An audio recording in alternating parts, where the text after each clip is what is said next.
Hello, welcome to, I want to say Career Accelerator Hacked Life, but it's not really. This is just about International Women's Day 2022.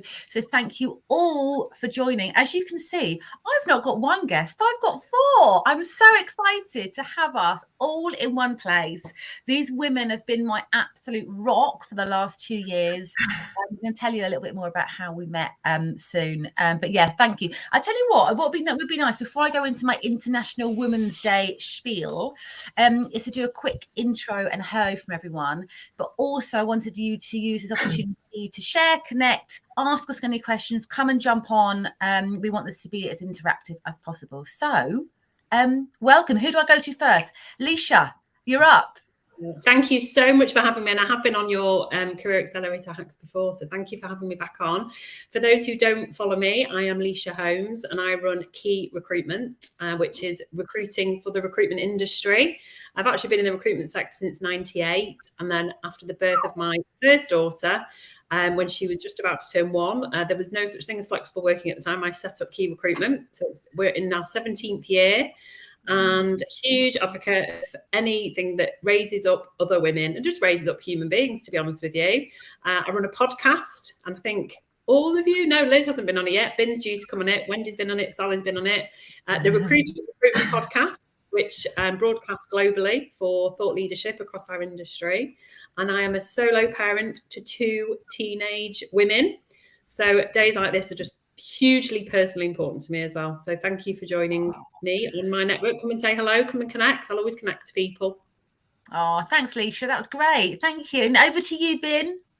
Hi, my name's Bin Sparks. I'm a legal recruiter and I just recruit into Yorkshire. I set up Sparks Recruitment 2 years ago. So I've been in recruitment, similar to Leisha, so many years. I've worked for 2 national agencies and just saw the opportunity to work for myself. It's something that I've loved doing. It's been challenging, but amazing, but thrilling all at the same time. And it's been an inspiration to know you all. So yeah, thanks very much for having me, Sally. Oh, thank you. And it's been amazing, Ben, just seeing your journey over the last 2 years. It has. I think we've been there with you like every single step of the way. And yeah, it's been amazing to watch. So thank you so much for joining. And over to Liz, our first live virgin. I know, I've been nervous. So Liz Brennan, the company's Griffin and Scott, and just as Leisha Holmes is, I'm a rec to rec, predominantly in the Midlands, and I've been doing that for about 7 years. And I wanted to set up on my own to get that flexible working for myself, really. I didn't have it in the profession I was before. You know, I'm a single mom to 2 teenage boys, and, you know, bringing them up with the understanding the importance of women and equality for women. It's something I'm very, very, very passionate about. So thanks for inviting me on here, Sally, today. Yeah, and that's actually a really interesting dynamic because you, out of all of us, have just got boys, haven't you? Yeah. Whereas the other, some of us got mixed, some have just got girls. Yeah. So, and it's an interesting discussion I have with myself about how I educate and bring my son up, and how it is different to how I bring my girls up. So yeah. They if you asked either of them, they'd both say they're a feminist. They're feminist. And my eldest was vacuuming this morning around the house. Brilliant, love it. Oh, tips off you for that. Oh, thanks for joining us, Liz. And Wendy, I know you're never alone because you've always got your Paul, who is by your side. But yeah, it's so lovely to have you on. So Wendy, tell us a little bit about yourselves. Thanks for having me. I'm joined by some amazing women that are in the tribe that you'll hear about in a bit. I have started Quirk Recruitment to become an ethical recruiter, like everybody here, because there's so much rubbish in the world. And you know what? I was had a bad time with male bosses. I had a bad time with a female boss before, so you know, let's not attack men. But yeah, I'm really, really happy to be here. Really passionate about uplifting, as Leisha said, everybody, all humans. And I've got a daughter who is now 22. I know I don't look old enough, but yeah, it's like I've brought her up on my own. It's so hard. So to any parent out there, it's hard. Well done. Oh, bless you. Well, thank you so much for joining. And again, you know, in terms of the rise of Quirk, you know, we've been with you every step of the way, and yeah, you absolutely inspire me. So thank you so much for joining. Oh, thanks. Oh, so International Women's Day. Do you know what? I woke up with a real kind of spring in my step this morning. I feel like I've been really quiet across all my socials the last couple of weeks, and I don't really know why. I just haven't felt the groove. But I woke up this morning saying, this is it. This is like the pinnacle of everything I stand for in terms of my career coaching, the Scotch business, but also working within recruitment, which is something that we all have in common. So International Women's Day is a global celebration of social, economic, cultural and political achievements of women. It is the day that really calls to action the acceleration of, you know, gender parity and helps us strive for that female equality. Do you know what? And I didn't know this until I started doing some research about it. It's been going for well over a century, with the first gathering being in 1911. Wow. More airtime in terms of social tweet and social kind of sharing than the Super Bowl. That's how big it is as a movement. And it's really important that we understand it's not about the rise of women and the fall of men. It's purely about equality. So, you know, I am not a fan of male bashing at all. It is really just about equality for me, and I know that we all kind of share that view. So with no further ado, let's talk about our very special relationship. Bin, can you talk to us and tell us about how we all got together? Well, LinkedIn was what pulled us together. It was founded on there, and it's been over 2 years. I think that's what we concluded earlier. And it was like essentially a WhatsApp group that has developed. And what's really interesting is we're all from such diverse backgrounds, cultures, nationalities. There are a lot of recruiters in there, but you know, there's HR, there's other streams, and it's been such an interesting and supportive group. You know, I've dipped in and out at times, but what I do know is if I ever have a problem, I ever need advice, there's just so many people that are there and willing to support me. So for me, particularly as you know, a new business owner, it's just been invaluable, amazing. So I've relished from it, and from that, friendships have developed. Like I recently spent last weekend with Liz and Karen, and it's just been amazing. So I've loved it. Thank you. Of course, thank you all. Yeah, and absolutely. There's you know, people dip in and out, and anyone's welcome. If anyone wants to come and join our tribe, I can see Claire and Shannon who have popped up, and Natalie's come to say hello as well. So thank you so much for your support.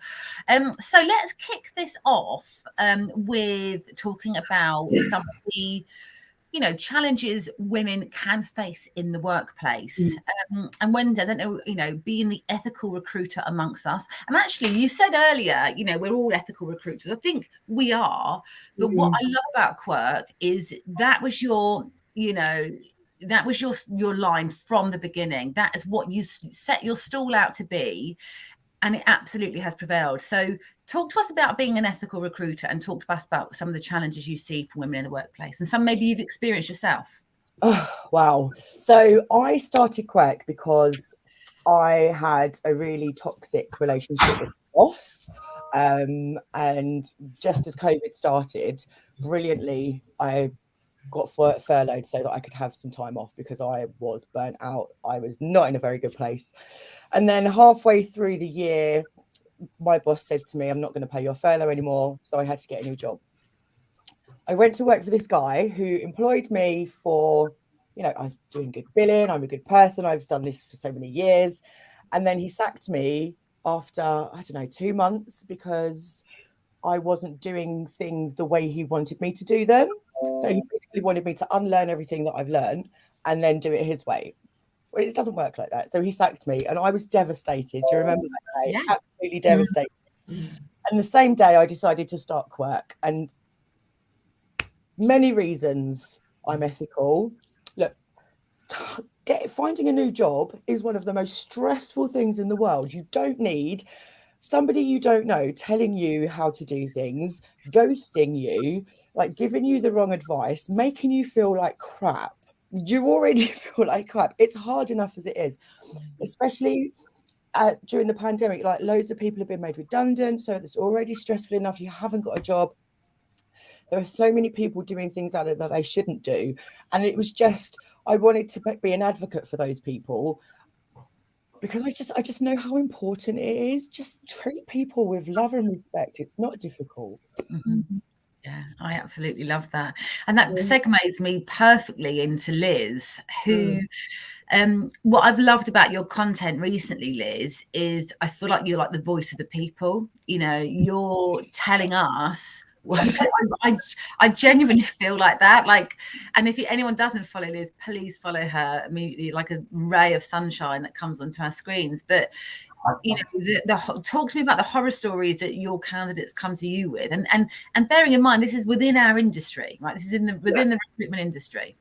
Yeah. So, I mean, firstly, I do post about it, but I do always ask their permission. It's always very discreetly done. So, I mean, my background wasn't working in a recruitment agency. I have never worked in a recruitment agency. I was a teacher before I did this. So it's actually quite unknown to me. And sometimes the things I hear are quite upsetting, really. And I do try and voice those concerns of the recruiter and my candidates. And I'm going to point out at this point, isn't just men at the cause of this. This is about a culture and about a business, and that's men and women. So things like, they always come down to culture. Things like it's a bit of a boys' club often get mentioned, and that could be that, you know, at the end of the day, everybody's out to the pub. It tends to be a group of men, or in the past, it's been the group of, I've been told before, a group of younger people. So you know, we've got a bit of ageism going on there. I posted back end of last year about actual sexual harassment. That was quite serious, really. And that did go, I think it went legal in the end. And it was by a boss. She only had male bosses. She felt that she couldn't she was virtually stalked, and she felt like she couldn't really go to them. So there was nowhere for her to go and talk to. So she had to leave. She had no choice really but to leave. And I did post about that, but the outpouring back, Sally, I had so many messages from men saying how they felt so strongly about it, offering her a job at their place, agency owners. So all range of people, but a lot from men saying how awful that was, and that's not what their agency is like, and this is what they do to, you know, prevent things like that, and they'd call that out. Things like being overlooked for promotion. I've heard that from female candidates before. On hiring, you know, when I take on a new client, I do my due diligence, and I'll go and meet with them, and we talk, and then we kind of decide if we're really going to do it or not, I suppose. And things like, you know, I don't want to hire a woman. And of course, I'm straight on that. Why? Because we're too emotional. And I'm like, I'm a woman. I'm sitting here. So I've had that one before. Wow. How long ago was that? I actually said, I don't think you're the agency I'd like to be working. Good. Yep. That was a while ago. I've got to say, I have less and less of this now. Okay, right. I was going to say. It feels like it's improving. And like, you know, I had a candidate once wanted to see a maternity policy, and it was actually a female client I was talking to. I don't work with this client anymore, by the way, but not necessarily just because of this. And they dismissed that candidate because she was asking about a maternity policy. So those things are really important to me as a recruiter, as a woman, as a human being, and you know, it should be a level playing field for us all. It's not about our sex, our race, our age, our religion. It's about who, you know, what we bring to the job. And I definitely feel like it is changing. And candidates want flexibility now, and they want. It's not really that they want flexibility. They want to know they're trusted, and that flexibility is there if they need it and want it. And all these things are feeding into the perception of a culture. So. There's no place for that now. People are wise to it. People see it. You know, I'm talking to people, and if someone asks me about going to the agency that I said that women were too emotional and they didn't want a woman, I'm going to tell them, don't go there, and this is why. Yeah. And I think this is it. This is calling it out, isn't it? This is breaking the bias. Unless you call it out and say, and I think sometimes as recruiters, it can feel quite uncomfortable sometimes to say, I wouldn't recommend that company because, or I have heard the culture of that company is, because some of it can feel like hearsay. I mean, I appreciate you're in a situation where you heard it firsthand, so it isn't hearsay to you. But I think unless we speak out and break the bias, we are contributing to the problem and not the the cause, essentially, or the solution. And on that basis, Alicia, I know that you had some kind of strong views around that kind of flexibility and part-time. And I think that the word flexibility, even the connotation of that is changing now, isn't it? From what we would see as flexible, if you say flexible, you'd immediately think part-time working mum. Whereas flexible in terms of what our candidates are looking for at the moment is completely different, but it's the same word. If I think about pre-COVID, what that word actually meant, it was usually in context of a working mum, actually not even a working parent. And I think that what Liz has said there is absolutely right. I think it's all down to communication, and that's ultimately what we're doing today. We're talking about things, and I think it actually starts with you as you're watching and listening to this now. And I've been talking about this on my post today, that's what I chose to focus on. It's the language we use to ourselves about ourselves. That's where it's got to start. And that so many people have an unconscious bias. When I set the business up in 2005, I did it with no excuses. I was doing it because I had a 1-year-old child and I did not want to compromise on the time I was going to spend with her. And I never used to lie about it. I'd say, I'm at play park today, but I can take the call. Or, I'm just about to go to, I don't know, a disco or something with her, swim disco. And so it's about not making excuses and not sort of creating your own bias on yourself, on your needs. But I think going back to your point, though, I think it is very valid. And I mean, historically, year on year, I've probably had about 25% of my placements have actually been working, I say parents, because it has been as well that have come to me because they know that that's what I stand for. And it's been about needing flexibility so they can do the school run. Well, the pandemic has totally transformed what that does mean now for people. And it's about equality. That's what today's about for me. This is about equity on every single level. I don't want to focus on negative, but I think it's really important just to ensure that as recruiters, we are educating what's acceptable and what's not. Yeah. And what you might perceive as a great brand or a great employer, because they seem to be, sharing posts about this, it is up to a good recruiter to really get under the skin and really deep dive on that culture. And I'm obviously not going to name names, but I had a client that I'd actually placed with for many, many years.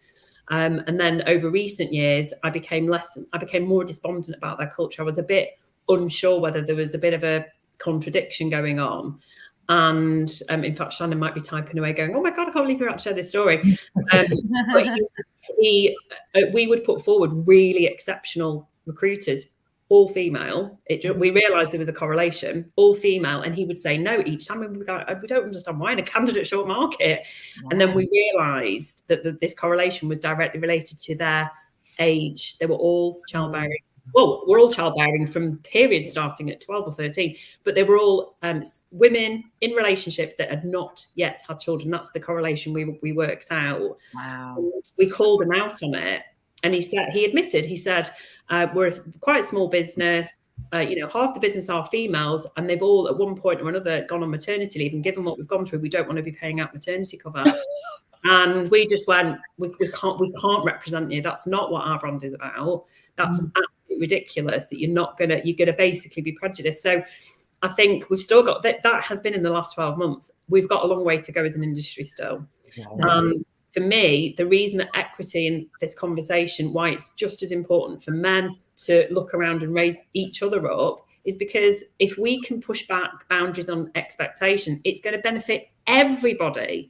Mm-hmm. Because it's important that, flexibility isn't just awarded to the working mum or dad, but what about the person that is a carer at home for their elderly grandmother, or the one that has horses, or the one that volunteers at the local charity? It's whatever your reasons are. Flexibility is about actually ensuring you have a work-life balance, which then has the knock-on to mental health and well-being, which, as we know, is equally important to ensure that we all look after ourselves and one another. There's so many things about having conversations about today, is that it's just a continual process and it impacts everything and everybody.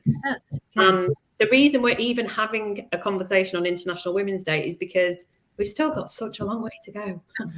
We absolutely have. We absolutely have. And I think you touched on a really important point there in terms of females supporting females when they go off and have maternity leave. And equally, when they come back from maternity leave. The research I've done on this subject, it shows that the reason why we haven't, or one of the main reasons we haven't got gender equality in senior level roles, is because a huge percentage of the workforce leave the workforce to have children, and they then go back into flexible roles that are lower paid. They don't then have the support that they need to climb up and develop their careers and climb up the corporate ladder. So when you get to a situation which I find, you know, every single week of my current career, and I recruit qualified accountants, and I know that Wendy, you're going to jump in and talk to me about this as well. I find it really, really difficult to find a gender balanced shortlist, because there are not enough females at that senior level because they've chosen or not been supported in the workplace enough. And I know that, Ben, you've done some work, and I'll kind of come talk to you in a minute around the gender pay gap. But Wendy, did you have something that you wanted to say on that point? I mean, I could talk about this forever, but I'm just going to make 2 points. One is, when somebody has a baby and then comes back from maternity leave, do you know how many transferable skills that person has learnt in those months? Okay, it is incredible. Absolutely incredible. And the second point is, if you have one full-time position and split them into 2 part-time positions, you are going to get more for your money. Hiring 2 parents that can come, you're going to get 2 different points of view. You're going to get so much. I'll stop. No, don't stop, because I think that's a really important point to make. We are struggling as a nation to hire people at the moment, and there is a whole untapped talent pool that people aren't even considering, because they're not being open-minded enough to think about, I don't know, why don't we just recruit these roles on a part-time basis? Can we just list what a parent brings? Conflict resolution, time management, prioritization. When you are in work, whether you're covered in baby puke or not, and that's a shout out to Gabby. Hi, Gabby. That's one of our tribe, by the way. Hopefully she's going to be listening. We are absolutely, and that goes for working dads too. When you are in your work mode, whether it is 9 till 3 to cover school hours, whether it's doing 3 days and then you have a crossover. I've actually had and seen some amazing examples of what Wendy's just said there, of it working brilliantly. And the fact is, you know, as Rectorex, Liz and I, what we tend to do is, excuse the expression, but we straddle the entire working industries of every market, because recruiters recruit for every sector. Everything's talent short.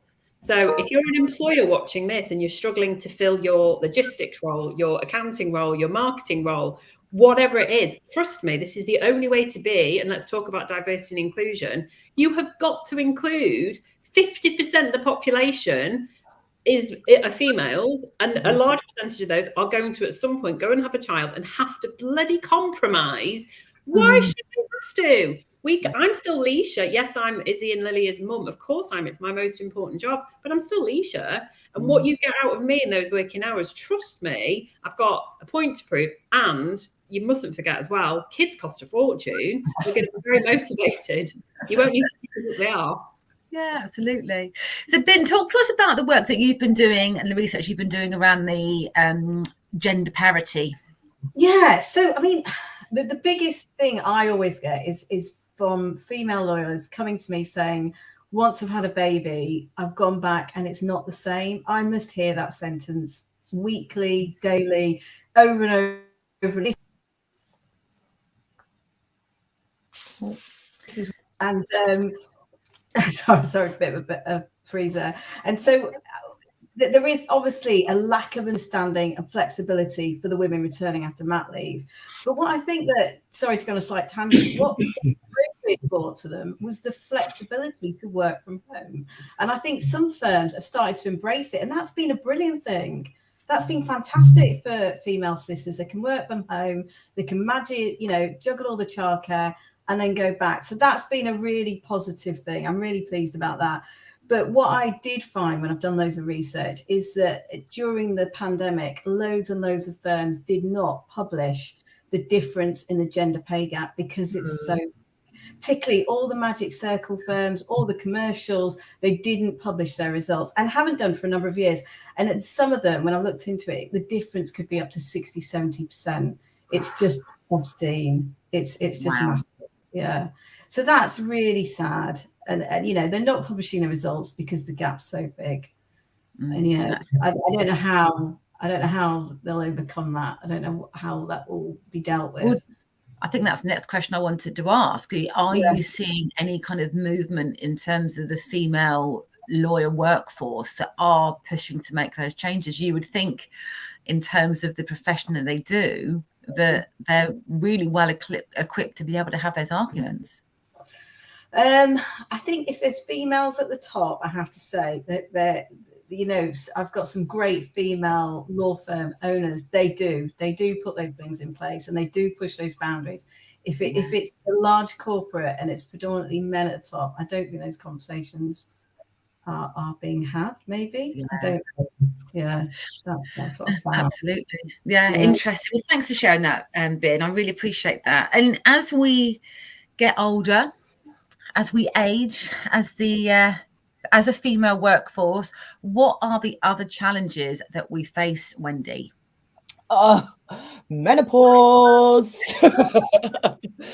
We don't talk about this enough. No. I went through mine when I was in my late 30s. I know I've spoken to people who were great to support me, who have been even younger than that. But this is the point, right? 50% of the workforce are going to go through menopause. How many of you have business owners or people who are working know about a menopause policy? Not many. Every client I speak to, nobody knows about menopause policy.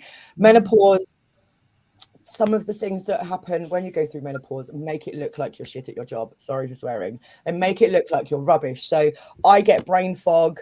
I lose my words. You haven't got the energy to do anything. It's like you're being lazy or you don't care.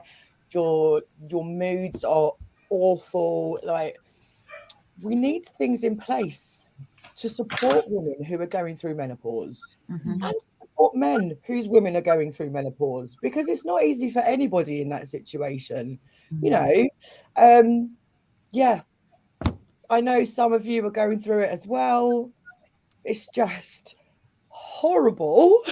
It was horrible for me. I don't think it's going to be horrible for everybody. And brilliantly, I've got HRT, so now it's working for me wonderfully. But, it was a massive shock because I was quite young. Yeah.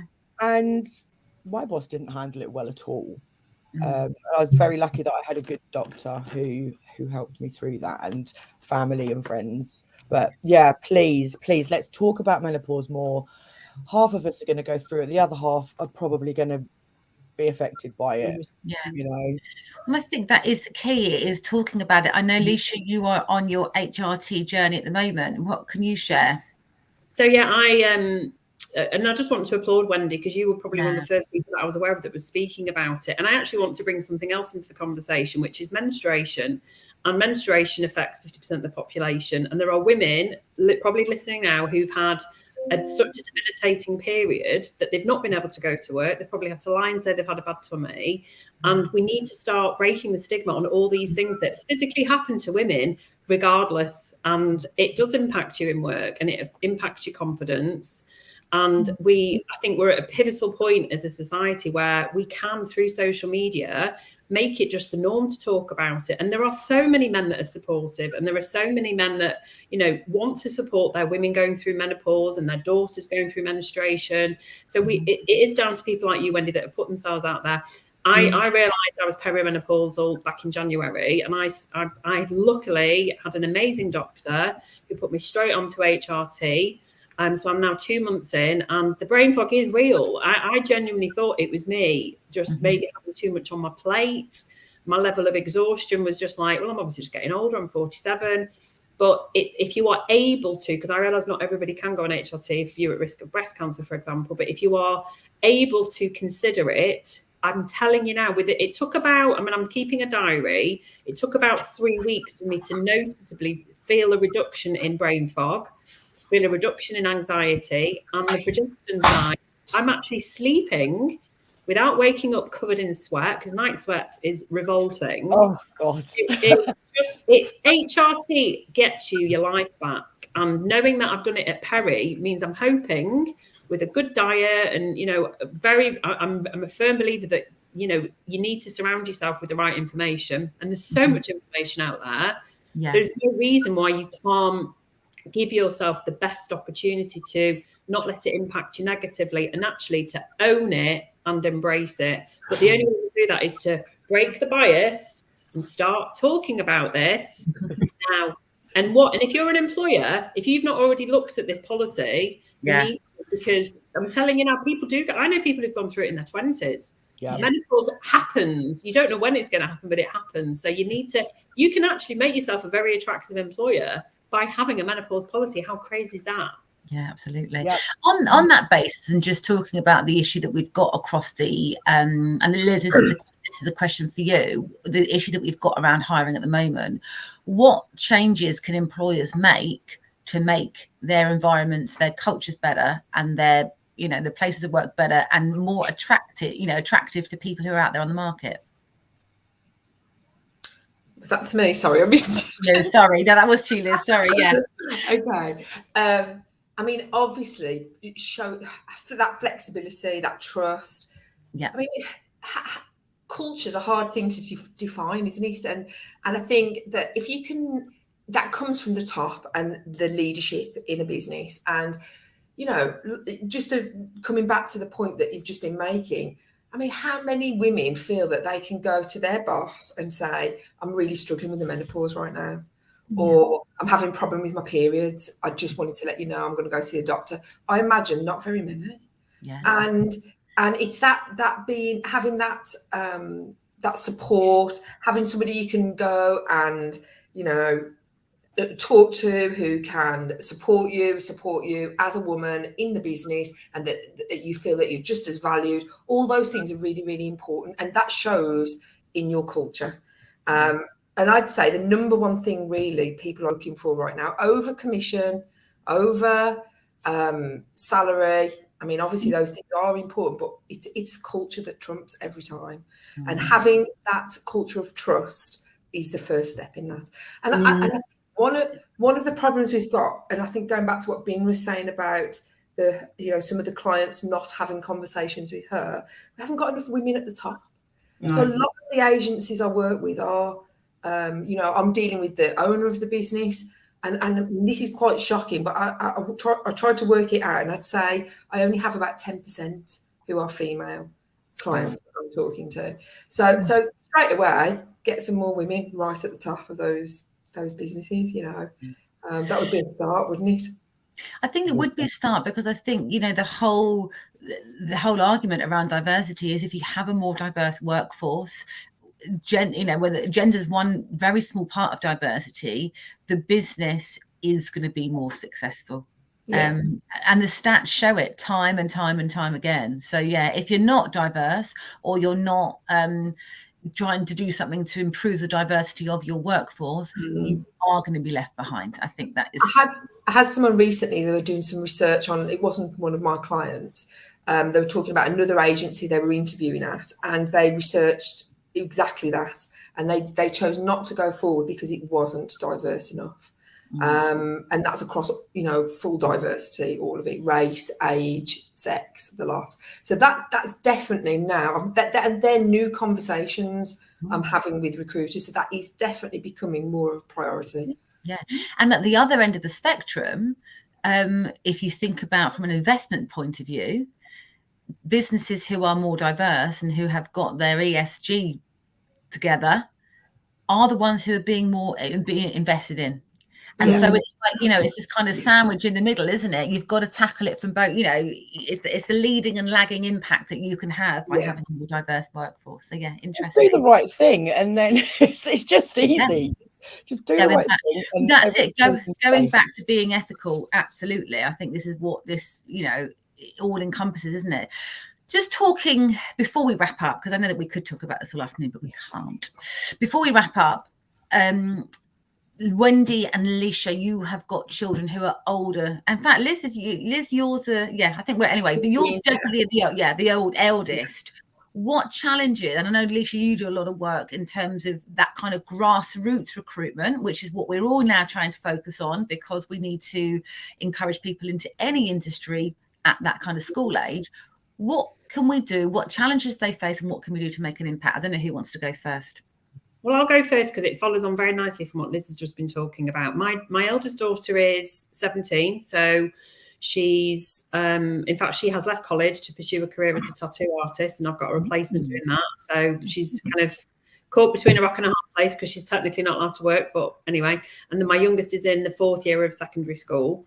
And what you've just said, Liz, there is absolutely right. This next generation of school leavers and college leavers coming through, whatever you do as a profession, they're going to ask you questions around diversity and inclusion, what you're doing to raise women up, what you're doing to look after people's mental health and well-being. They couldn't care less if you've got a pool table and go out for drinks on a Friday night. They couldn't care less about that. What you're doing about the environment, what you're doing about welfare in the community, what are you doing to support X charity. They genuinely do not see, generally speaking, and this is, I imagine those that have been brought up in a very tolerant house like mine, they don't see sexuality or gender. They don't see race or colour or religion. What they see is human beings, genuinely. So if you have an endemic culture, and let's face it, if you're sat around your board and you're all mid-30s white men, you're not going to attract 16 to 18-year-olds from a diverse background who actually probably are going to be your future superstars. Mm-hmm. So it comes back to my very first point. The language that they're going to be interested in, they will due diligence on. They will need to see evidence of how inclusive have you been. People with disabilities are not even talked about that. You know, neurodiversity. We're all probably on the spectrum in some way. So why are we not talking about it? Why are we not being inclusive about it? Mm-hmm. And these are all things that are just so, because of these things, this next generation coming through are going to be more switched on than you. They're going to have known everything that they need to know before they sit and have an interview with you. So you need to be thinking about this now, because whether you're hiring now or in 5 years, you're going to miss out on a whole future generation coming to work for you. Yeah, 100%. So Emily's definitely neurodiverse and didn't realise that until she was older, and still struggling to get that. What's the word? See, menopause. Yeah. She will take. I'm going to swear again. She will take absolutely no shit from anyone. You know, she has taught me so much. You know, if she will call out the bias 100% of the time, and you know, she's doing a knitting degree at London College of Fashion. You know, that's not really a male orientated thing, but she's definitely she's like, no, absolutely not having any of that. If she's meets somebody, she doesn't like him, she's like, no. So what you've said is completely right. They're not going to put up with it. You need to change what you're doing now. Otherwise, you're gonna go bust, because you're not going to have anybody working for you. Yeah, absolutely. Oh, right. Well, thank you so much. I feel like it was really cathartic chat. I really enjoyed that. I'll see you all on WhatsApp in a minute, but thank you all for joining. Thank you for everyone, Hannah, Veronica, Ambreen, Pooh, I can't pronounce your name. I'm so sorry. Pusherlia. Yeah, that's it. Diana, Natalie, Claire, Sarah, Shannon, Diana, thank you all, and AJ for joining us today. Really, really appreciate it. Let's just do something, all of us today, to break the bias, right? Let's do something, have these conversations. You know, we can't hide away from them anymore. Let's bring all of them to the forefront. Hopefully we've raised a few topics today that maybe people aren't thinking about. And I think we should do this conversation again sometime soon. Mm-hmm. Thanks, Sally, for having us. Thanks, everyone. I'm going to press end broadcast. Thank you so much. I'll see you later. Bye.